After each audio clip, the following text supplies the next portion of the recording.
about reopening schools and also vaccines, if you don't mind.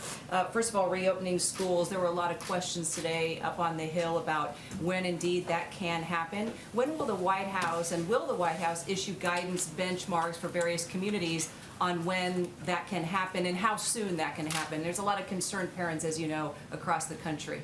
Yeah, well, in our guidelines to safely reopen that are data-driven, it is phase 3 where there is an outline to beginning to open schools. So currently I'd direct you to our guidance that currently exists, and there is that CDC guidance that is in the works that is forthcoming that will provide additional details. Okay, and with regard to vaccines, the question was asked when and if a vaccine becomes available, regardless of income, can the president ensure that everybody will get the vaccine, regardless of income?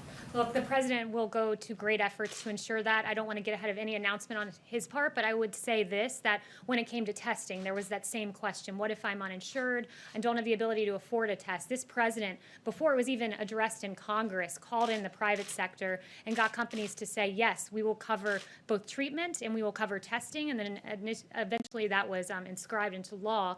So this president, before it was even an issue on the Hill, took great measures with testing, and he will do the same for vaccines. And I would just note, as Dr. Fauci said on the Hill today, there are 8 vaccine candidates, and on January 10th, we received the genetic sequence. The 11th, there was a plan developed. The 14th, development began, and 62 days later, we entered phase 1 clinical trials for a vaccine, which is the fastest ever in Dr. Fauci's knowledge, at least.